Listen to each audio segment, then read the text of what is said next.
आज जो हम पढ़ने जा रहे हैं ना, वो पढ़ने जा रहे हैं, सीखने जा रहे हैं थ्रेडिंग के बारे में। थ्रेडिंग किस तरह की जाती है और कितने टाइप्स की होती है, किस किस तरीके से थ्रेडिंग की जाती है, इन सब टॉपिक के बारे में हम आज डिस्कस करेंगे। बेसिकली आज थ्योरी होंगी, इसके अलावा और कुछ नहीं होगा। ओके, तो हम मेन थ्योरी समझेंगे। एक बार थ्योरी समझ में आ गई तो हमें ऑल जो स्ट्रक्चर है वो भी समझ में आ जाएगा। ओके, तो सबसे पहले हम थ्रेड क्यों करते हैं। थ्रेड जो होता है ना, वो एक चाइनीज़ ट्रेंड है। जो चाइनीज़ लोग होते हैं ना, चाइना के, वो लोग पहले थ्रेड किया करते थे। देन उनसे हमने ये जो है चीज़ ले ली है। तो थ्रेडिंग जो होती है, जैसे कि ये हमारा आइज़ होता है। आइज़ जो है हमारा, वो एक काफ़ी ज़्यादा नाजुक चीज़ होती है, तो हम इसके लिए वैक्स वगैरह यूज़ नहीं कर सकते। और ये हमारा एब्रो होता है, ये आइज़ होती है। तो हमारा जो एब्रो है, उसके ऊपर नीचे कुछ बहुत सारे ऐसे बाल वगैरह आ जाते हैं, जिनकी वजह से मतलब हमें प्रॉब्लम होती है और वह हम निकालना चाहते। तो हम थ्रेडिंग के ज़रिए जो है ना, ये बाल को निकाल कर इस तरह एक अच्छा शेप देते, जिससे हमारे फेस को एक अलग ही ग्लो मिलता है। ठीक है, अब हमें थ्रेडिंग करने के लिए क्या क्या ज़रूरत होंगी। सबसे पहले एब्रो ब्रश, फिर पाउडर, और फिर 0.040 mm का थ्रेड, कॉटन और मसाज क्रीम। ये दिख रहा है आपको, ये ऑर्गेनिक जो थ्रेड है 0.04 mm का, ये थ्रेड लेना। ये काफ़ी ज़्यादा मतलब अच्छा होता है और इस तरह से होता है। ठीक है, तो आप ये ले सकते हैं। इसके अलावा अपना कोई भी पॉन्ड्स पाउडर वगैरह ले सकते और मसाज क्रीम ले सकते हैं।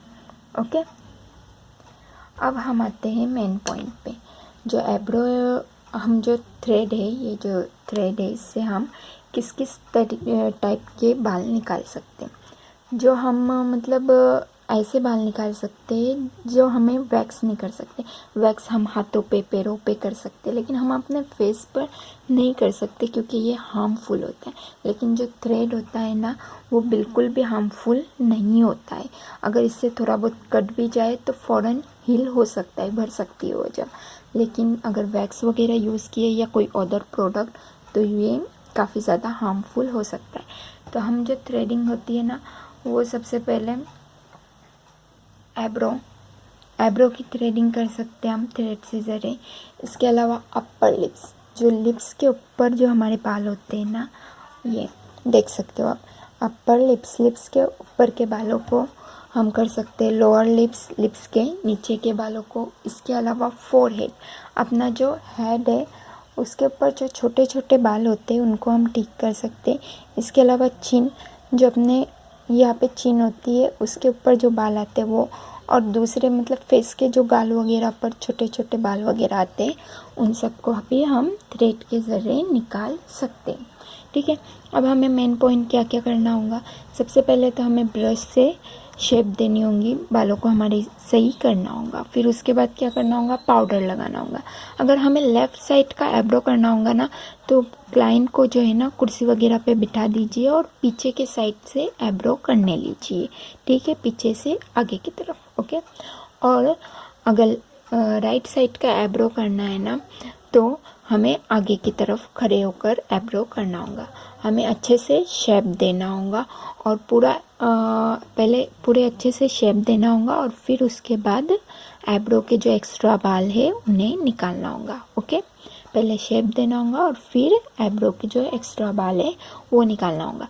फिर नेक्स्ट हमें क्या करना होगा, मतलब काफ़ी ज़्यादा दर्द वगैरह होने लगे तो मॉइस्चराइज़र से हल्की हल्की राउंड ऐसी मसाज करनी है। ओके, फिर उसके बाद हमें क्या क्या केयरफुली हमें जो याद रखना है, वो केयरफुली बातें ये है कि अगर कट वगैरह हुआ, कुछ चीज़ें मतलब अगर किसी क्लाइंट के कट वगैरह हुआ होगा तो उस जगह पे थ्रेड ना चलाइए, या अगर कोई जली हुई चीज़ें, जल वगैरह गया होगा तो उस जगह पे थ्रेडिंग यूज़ ना करें। और इसके अलावा वैक्स करने के बाद जो छोटे छोटे बाल रह जाते हैं वैक्स करने के बावजूद, तो उन्हें भी हम क्या कर सकते हैं, थ्रेडिंग के ज़रिए आसानी से निकाल सकते हैं। इसके अलावा हमें ये बहुत ज़्यादा शेप का ध्यान रखना होगा। ऐसा नहीं करना होगा कि कोई आईब्रो छोटी कर लिए, कोई बड़ी कर लिए। हमें शेप का ध्यान रखना होगा और आईब्रो को एकदम अच्छे से शेप देना होगा, छोटी बड़ी नहीं करनी है। तो ये आपको बेसिक स्ट्रक्चर समझ गया होगा। आप इसे चाहे तो लिख कर ही रख लीजिए, जिससे आपको एक जब भी आप कर लेंगे ना, आईब्रो करने लेंगे, तो अपने को एक स्ट्रक्चर मिल जाएगा। ठीक।